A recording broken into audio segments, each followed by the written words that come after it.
Hari ini saya ingin mengingatkan ada anugerah yang sangat besar sekali yang sama sekali kita tidak sadari sehingga tidak bersyukur.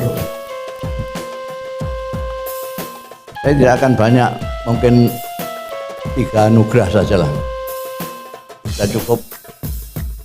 Yang pertama, anugerah kita diciptakan oleh Allah sebagai manusia.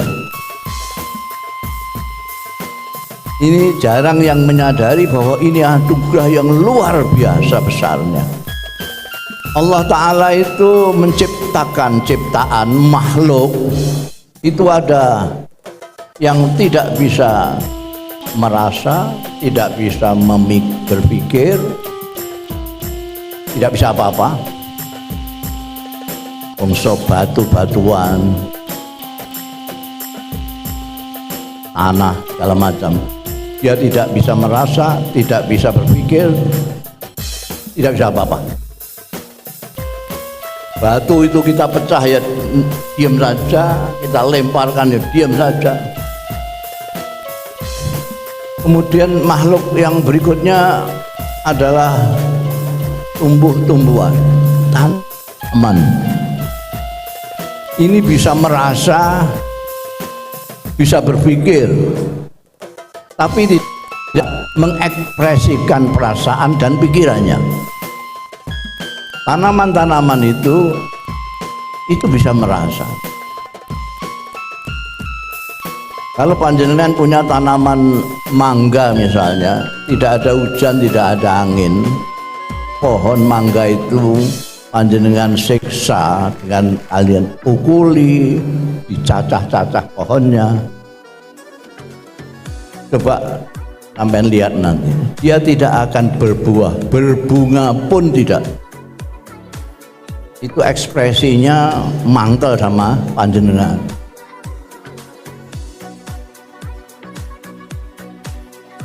Anda punya pohon mangga, coba di bawahnya selalu Anda nyanyikan lagu-lagu yang merdu, apalagi sholawat Nabi. Nanti saksikan apa yang terjadi dengan buah dan daun-daunnya. Itu adalah ekspresi dari perasaan. Makhluk berikutnya yang lebih tinggi lagi adalah binatang. Binatang itu bisa merasa, bisa berpikir, bisa mengekspresikan perasaan dan pikirannya, tapi tidak sempurna. Kalau hari raya Idul Adha, panjenengan nyembelih korban, lalu ada tempe di pojokan, mbek, itu sebetulnya, ya Allah, terlalu sekali orang tua aku disembelih. Tapi karena tidak sempurna, dia cuma menimpel. Nah, kita nggak paham, karena dia susah ya mbek, dia suka ya mbek. Ketika panjenengan mepe gabah, lalu ada ayam, lalu coba sampean sawat, dia akan keok. Itu sebetulnya mau mengatakan ngono kok nyawat itu. Tapi dia tidak sempurna itu. Nah, makhluk yang lebih sempurna, makanya difirmankan oleh Allah, melebihi yang lain-lain adalah kita ini manusia ini. Bisa merasa, bisa berpikir, bisa mengekspresikan perasaan dan pikiran kita dengan tepat sekali. Bahkan kalau kita kaya dengan kosakata, sesuatu yang ada di dalam pikiran dan perasaan kita itu bisa kita ungkapkan sedemikian rupa hingga sampai kepada pendengar. Kita tidak pernah mensyukuri. Bagaimana mensyukuri peparing yang besar ini? Apakah cukup dengan alhamdulillah, alhamdulillah, sedikit-sedikit alhamdulillah? Kalau sedikit-sedikit alhamdulillah itu burung beo juga bisa. Perlu orang yang diciptakan Tuhan sedemikian tingginya seperti kita ini. Binatang aja bisa. Beo bisa mengatakan alhamdulillah. Lalu mensyukurinya seperti apa? Ya seperti berterima kasih lah. Misalnya panjenengan memberikan saya sesuatu, saya mengatakan terima kasih kepada panjenengan, misalnya memberikan baju kepada saya. Panjenengan memberikan baju kepada saya, itu saya terima, saya mengatakan terima kasih, tapi baju sampean saya buat hijau. Kira-kira panjenengan seneng apa kepengen nempelin saya nih? Alhamdulillah, terima kasih.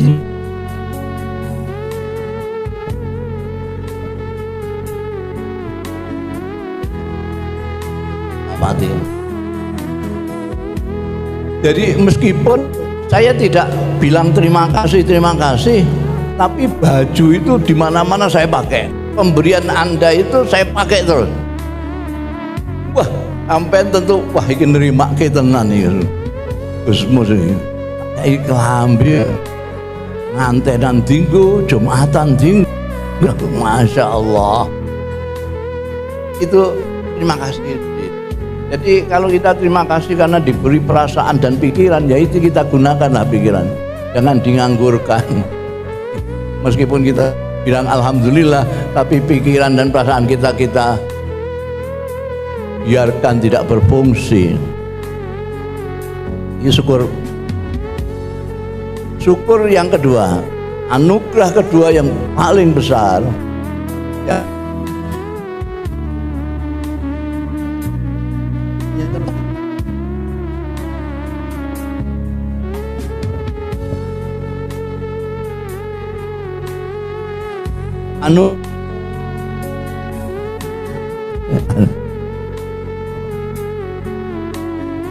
ini tidak jadi akbar tabletnya ini. Jadi anugerah yang kedua adalah kita diberikan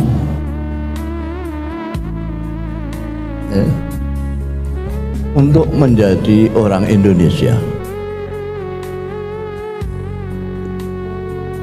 Anugerah Allah yang besar Indonesia ini. Sampean paling kemana? Bapak Direktur yang paling jauh kemana?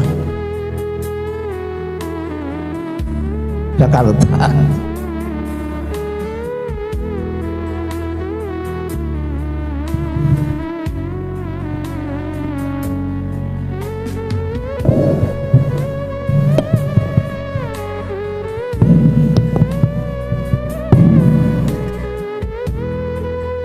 Ke Kanada.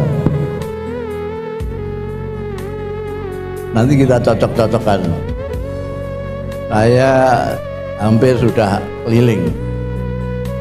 Di Korea saya sudah pernah, Jepang saya sudah pernah, Timur Tengah hampir komplit, Saudi Arabia, Irak, Jordan, Syria, di Eropa hampir komplit, Belanda, Jerman, Prancis sampai Amerika juga sudah. Di tempat-tempat itu saya selalu teringat Indonesia. Tidak tahu kalau panjenengan di Kanada ingat Indonesia bang. Jadi di sini ya, ini yang panas seperti ini, itu saya lihat cuma 36.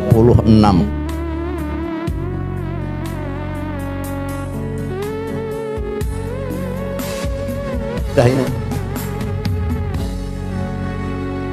36. Di Saudi itu kemarin 46. Waktu wukuf kemarin konon 56.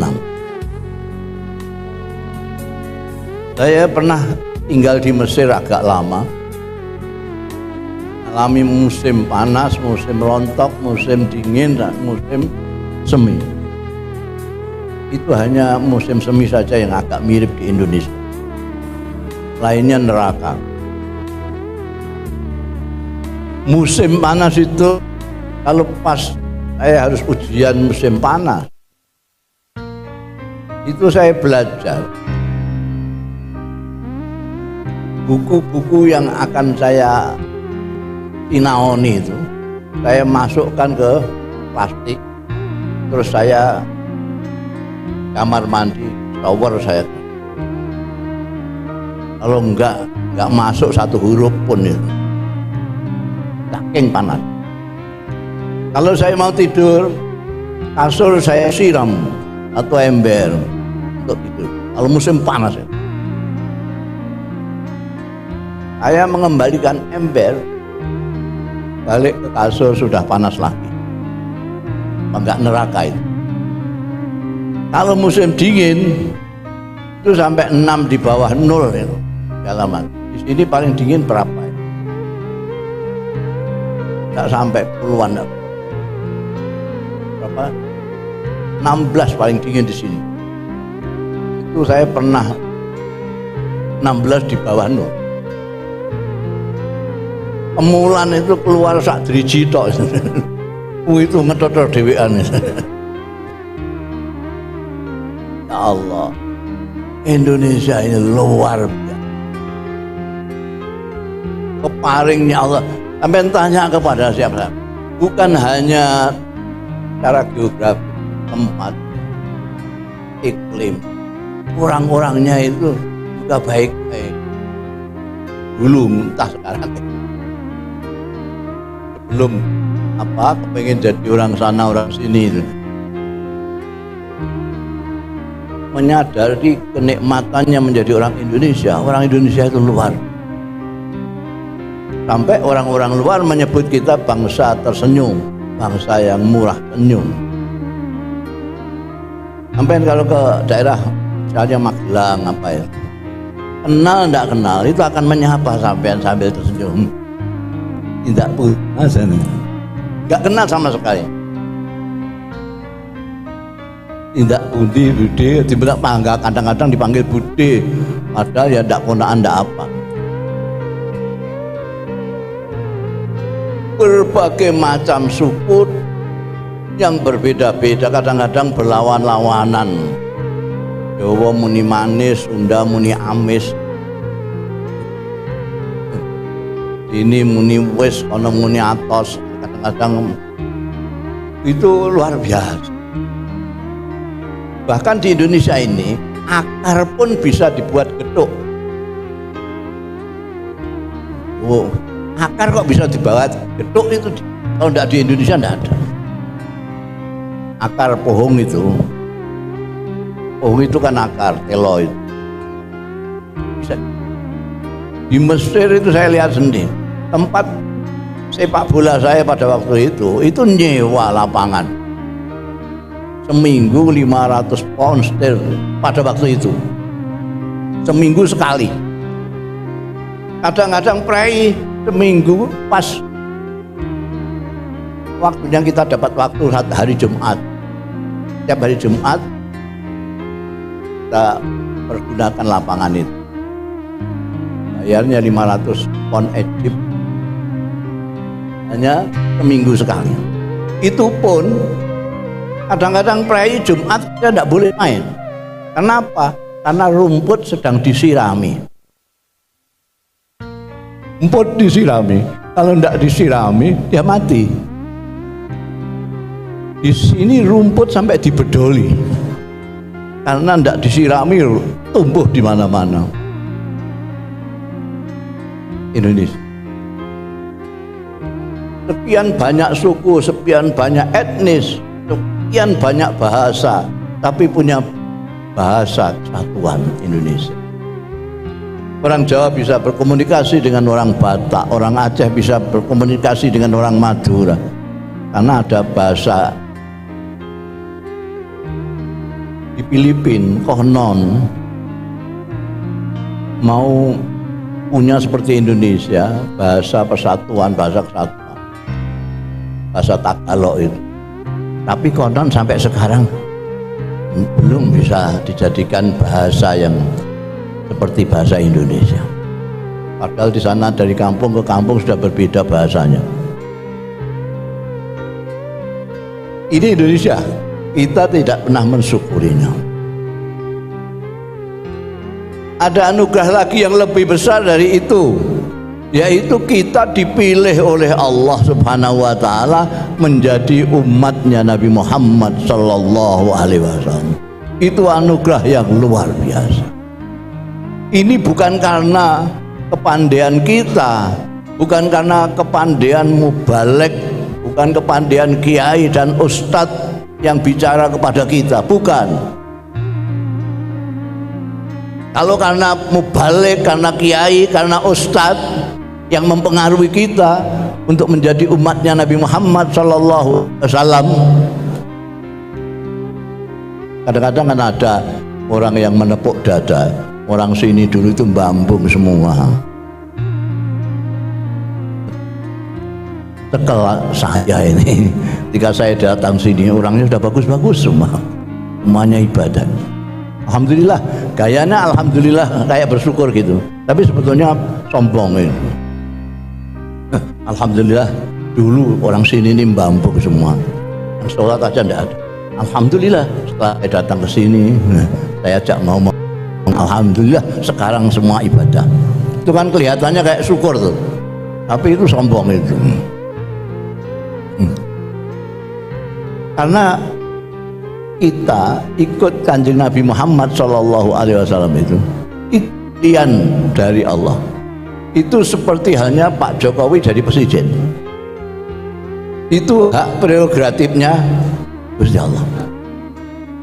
Makanya saya mengatakan ini yang perlu disyukuri yang besar sekali, karena kita dipilih oleh Allah menjadi umatnya Nabi Muhammad Sallallahu Alaihi Wasallam. Kita itu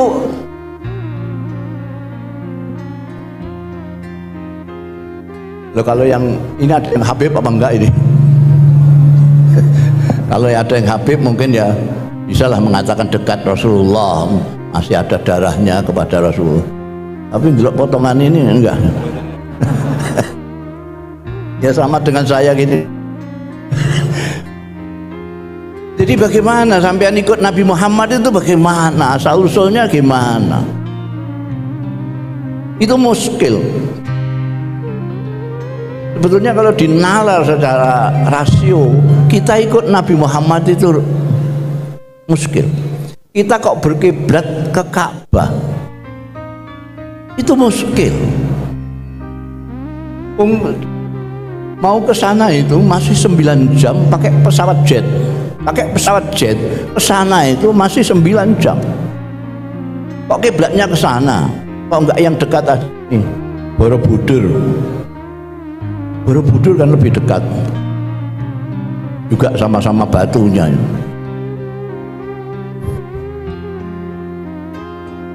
Kita tidak tetangganya Kanjeng Nabi Muhammad Sallallahu Alaihi Wasallam, tidak punya darahnya Kanjeng Nabi Muhammad.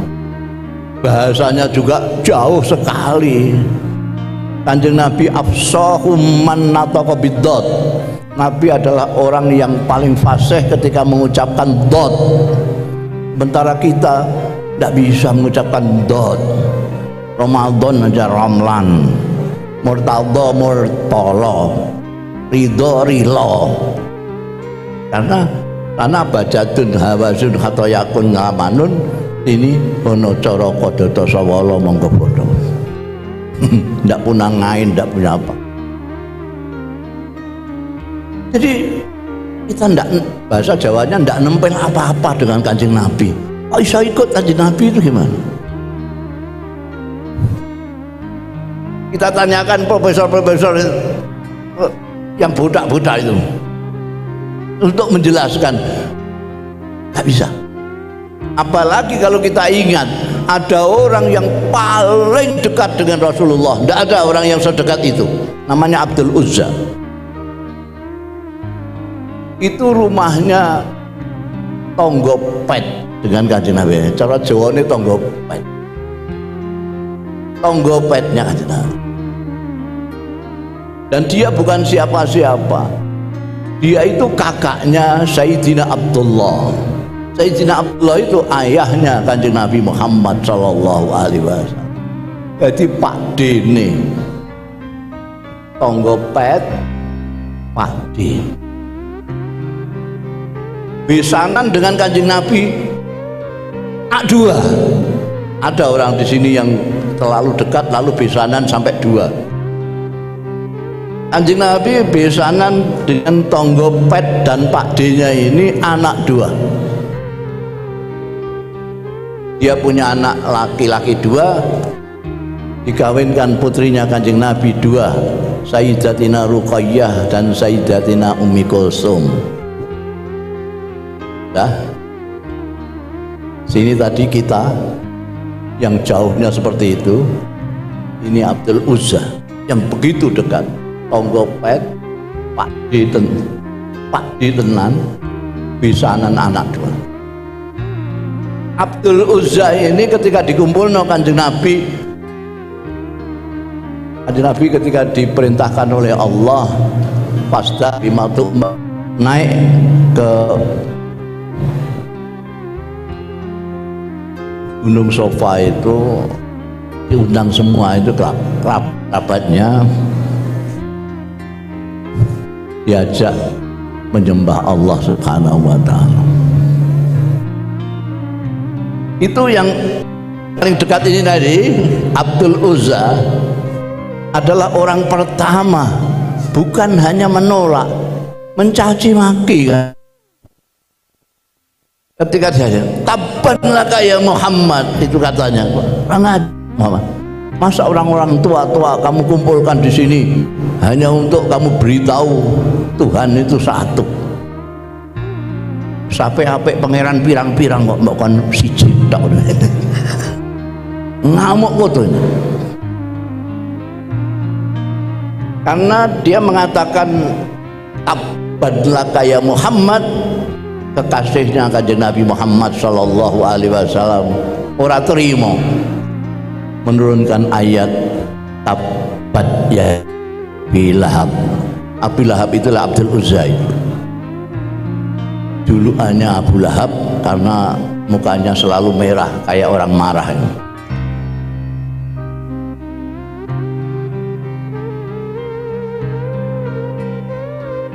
Orang yang tonggo pet Pak D cer bisa anak dua, diajak bukan hanya tidak mau tapi misuh.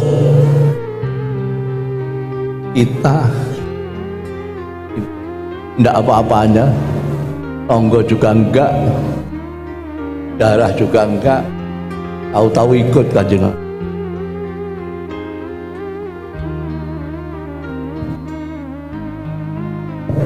Mana profesor yang bisa menjelaskan gimana itu tuh? Kita kan nggak bisa.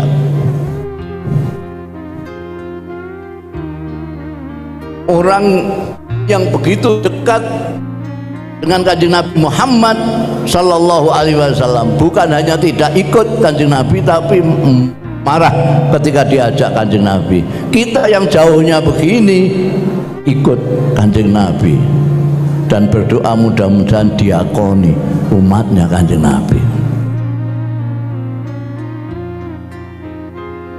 Begitu ayat tabbat yada Abi turun, dua anak laki-lakinya dipanggil. Kamu ceraikan istri-istri kalian, kalau tidak aku akui anak. Lalu Sayyidat Ruqayyah dicerai, Sayyidina Ummi Kulsum dicerai. Kelak kemudian dikawin oleh Sayyidina Utsman bin Affan. Sebelumnya anaknya Abu Lahab. Jadi tidak bisa menjelaskan siapapun gimana orang yang sedekat itu tidak iman, tidak ikut Kanjeng Nabi, sedangkan orang yang jauh seperti kita ikut Kanjeng Nabi. Kalau saya yang ditanya, gampang saya menjawabnya. Itu karena Allah, kehendak Allah. Allah itu cara Jakartanya maha semau gue. Allah itu maha semau gue menurut wong Jakarta. Terserah. Abu Lahab mau nuntut tidak bisa. Kenapa saya yang dekatnya seperti itu? Saya yang pamannya, saya yang dekat. Tapi itu orang Indonesia jauhnya begitu, potongannya juga nggak mirip-mirip. Kenapa?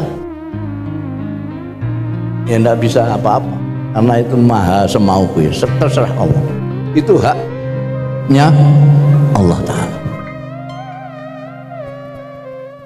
Kenapa kita bersyukur menjadi umatnya Nabi Muhammad SAW? Kenapa kita bersyukur menjadi umatnya pemimpin yang namanya Muhammad SAW? Sebab pemimpin agung kita itu adalah manusia. Saya ini sudah viral omongan saya ini, dikutip di sana sini. Kanjeng Nabi Muhammad SAW itu manusia yang mengerti manusia dan manusia manusia.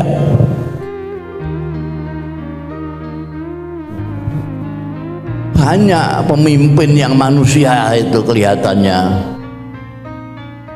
tapi dia tidak mengerti manusia.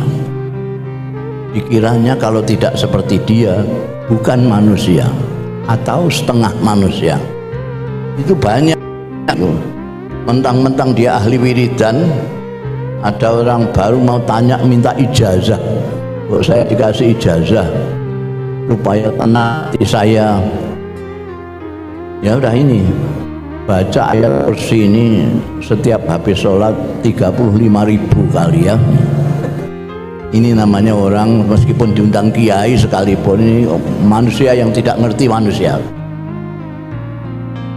Pokoknya ukurannya manusia dialah, kalau tidak seperti dia bukan manusia. Itu kan ada yang seperti itu, pemimpin yang kelihatannya manusia tapi tidak ngerti manusia. Ada yang ngerti manusia tidak memanusiakan. Hanya itu. Wah, mentang-mentang dia dibutuhkan orang banyak. Kalau orang butuh apa-apa memerlukan tanda tangannya dia. Lalu rakyat jelata kalau urusan dengan dia diklewer, tidak dianggap manusia. Setengah manusia itu biar keleleran dulu, nanti baru saya tanda tangani. Kalau Kanjeng Nabi Muhammad SAW manusia yang mengerti manusia dan memanusiakan manusia. Karena itu kalau kita menjadi manusia, tetap menjadi manusia, itu tidak ada sulitnya sama sekali mengikuti Kanjeng Nabi Muhammad SAW. Paling mudah-mudahnya mengikuti pemimpin adalah mengikuti Kanjeng Nabi SAW. Kenapa? Karena beliau manusia yang paling manusia, mengerti manusia dan memanusiakan manusia, dan kita ini manusia. Coba sampean tunjukkan apa perintahnya Kanjeng Nabi yang berat bagi sampean.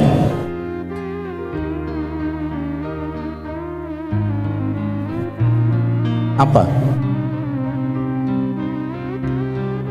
Diam semua karena tidak menemukan. Tidak menemukan. Apa yang berat?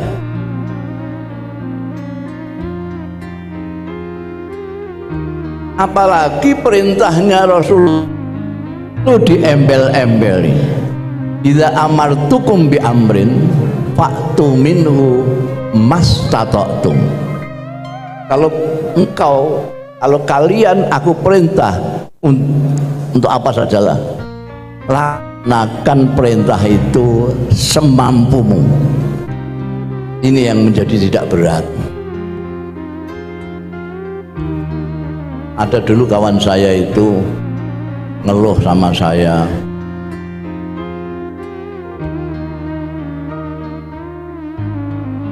Saya ini sampai tahu sendiri, ya kalau tidak sebut kaya ya kecukupan lah.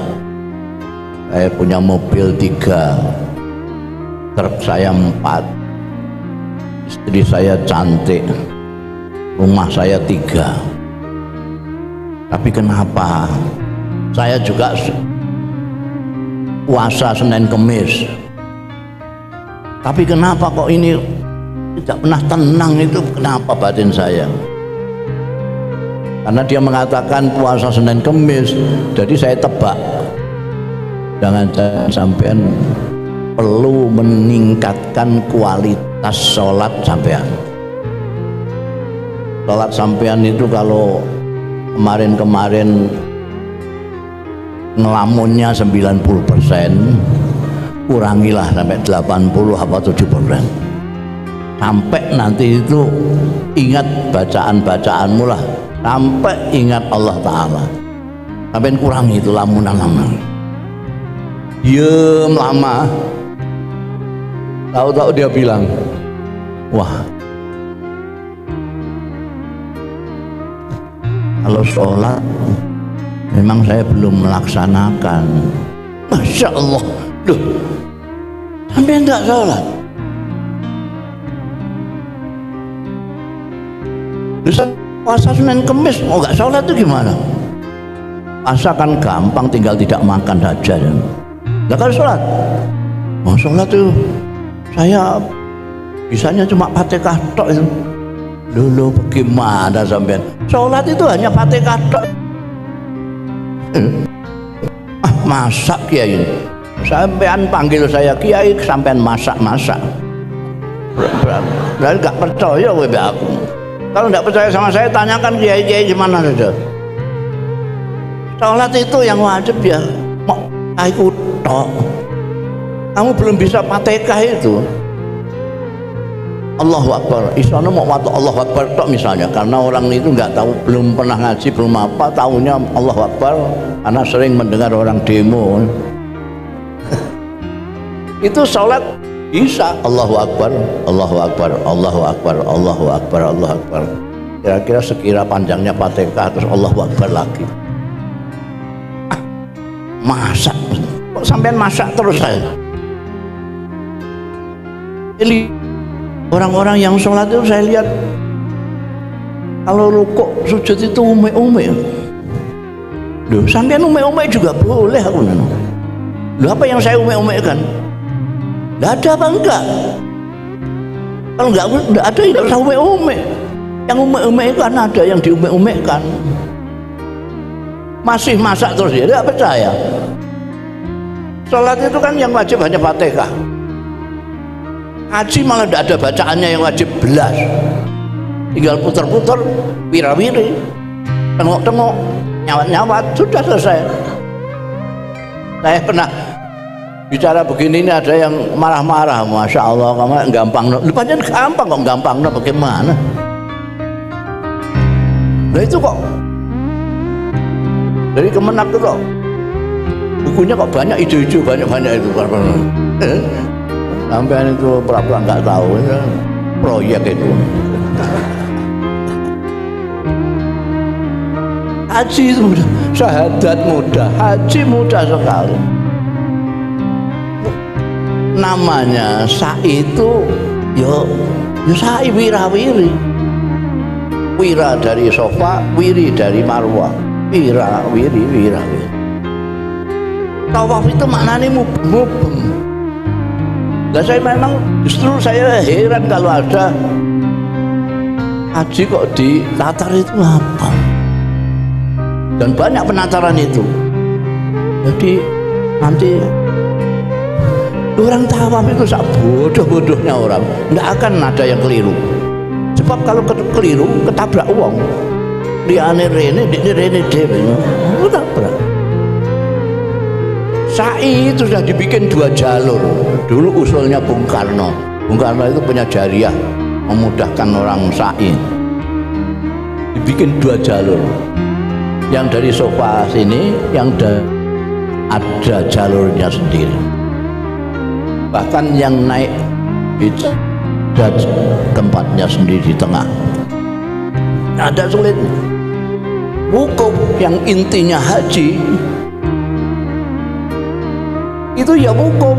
Wukuf itu secara bahasa maupun secara istilah maknanya tengok-tengok. Bayangkan orang menatar orang. Jadi sampai Arafah tengok-tengoklah Anda. Gerang kongkrang kalau dikongkon tengok-tengok. Bocah cilik yang dikongkon tengok-tengok. Bocah kok gak bisa tengok-tengok. Tengok. Nah itu baru bocah. Apalagi balang jumlah, ya balang itu nyawati itu. Dan itu kan sudah latihan nyawati jambune tonggo. Tidak ada. Jadi Kanjeng Nabi Daud, apa saja yang diperintahkan, apa saja yang aku perintahkan, laksanakan semampu.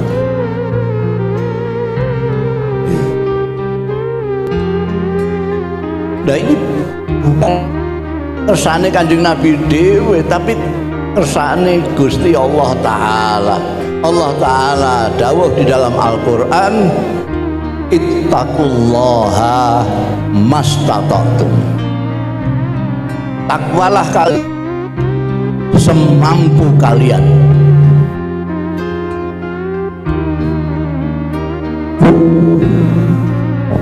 Aneh, saya belum pernah dengar ada khotib membaca ayat ini. Ittaqullaha mastata'tum. Yang banyak itu ittaqullah haqqa tuqatih.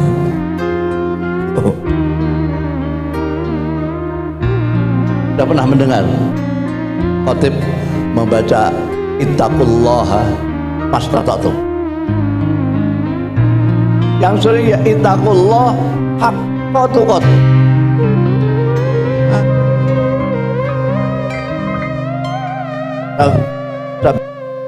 Nggak bikin mic. Ittaqullaha haqqa. Takutlah kalian sebenar-benarnya takwa. Awas kalau tidak. Oh, no. Kan gitu.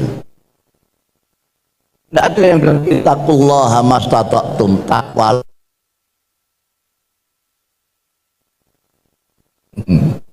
Padahal banyak mufassir justru yang mazhab nasih mansuh menyatakan bahwa ittaqullah haqqa tuqatih sudah dinasih dengan ittaqullaha mastata'tum. Tapi khotib-khotib masih memilih ittaqullaha haqqa tuqatih daripada ittaqullaha mastata'tum. Takwalah semampu. Dan Kanjeng Nabi Muhammad sallallahu alaihi wasallam karena manusia jadi tahu kemampuan kita manusia ini.